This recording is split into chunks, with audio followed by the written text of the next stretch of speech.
Pentagon. The day before 9/11, Secretary of Defense Donald Rumsfeld declared war, not on foreign terrorists. The adversary is closer to home. It's the Pentagon bureaucracy. He said money wasted by the military poses a serious threat. In fact, it could be said that it's a matter of life and death. Rumsfeld promised change, but the next day, the world changed. And in the rush to fund the war on terrorism, the war on waste seems to have been forgotten. My 03 budget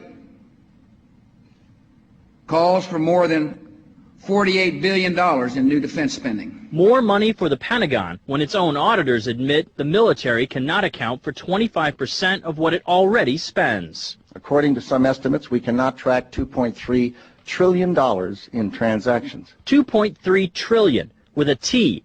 That's $8,000 for every man, woman, and child in America.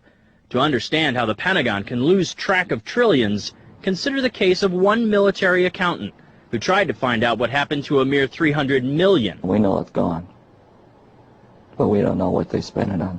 Jim Minery, a former Marine turned whistleblower, is risking his job by speaking out for the first time about the millions he noticed were missing from one defense agency's balance sheets.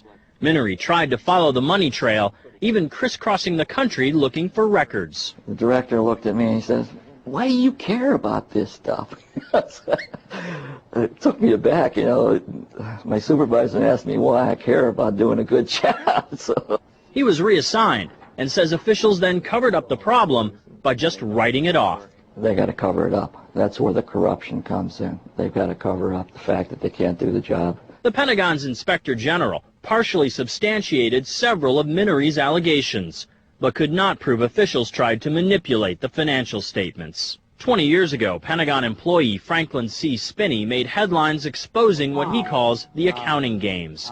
He's still there, and although he does not speak for the Pentagon, he believes the problem has gotten worse. Those numbers are pie in the sky. The books are cooked routinely year after year after year. Retired Vice Admiral Jack Shanahan commanded the Navy's Second Fleet the first time Donald Rumsfeld served as Defense Secretary. With good financial oversight, we could find $48 billion in loose change in that building without having to hit the taxpayer. In the 2.5 minutes since this report began, the Pentagon has spent nearly $2 million, and it may never know where 25% of those tax dollars went.